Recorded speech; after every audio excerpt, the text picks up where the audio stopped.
Alan Chastanet. I'm the Minister of Tourism and Civil Aviation for St. Lucia. And welcome to WTTC. Great to be here. So what are you really looking for to get from the event this year? Really, two basic things. Given what's taking place in the world economy right now, and also the whole issues with carbon footprints. I'm also representing the Caribbean Tourism Organization, with which I'm the chairman. And these are two really thorny issues right now. We're really wanting to see what's going on a global basis to see how we can react. Tell us a little bit about some of the developments that are going on in your area right now around those issues. Well, in the Caribbean in general, we're hoping that Green Globe is going to be positioning themselves in St. Lucia.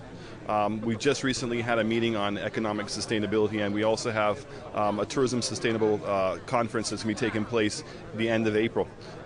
Both of those are really huge opportunities for the Caribbean. Obviously, going green and being concerned about your carbon footprint are hot issues, but more importantly, what other countries are doing with their carbon footprints and how it might infringe on the future growth of tourism in the Caribbean.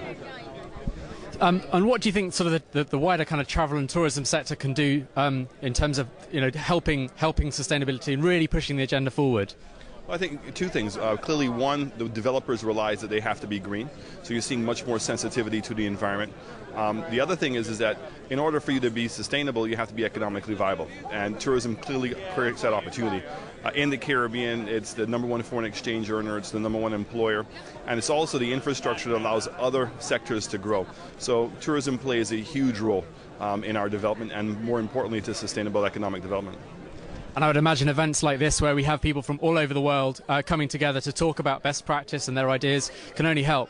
Absolutely. St. Lucia is on the verge itself of a major takeoff. We have 7 golf courses under construction. We have 2,000 rooms that are now being developed, all at the high-end level. We're developing a new area that's called village tourism. We have 9 fishing villages, and we're looking at how to make those more sustainable by putting small hotels in and developing the waterfront. So it's a very exciting time in St. Lucia's history, and nice to be in the Caribbean. And we've noticed that we've had a large number of visitors from China to the event this year as well. How has the Chinese market approaching the Caribbean?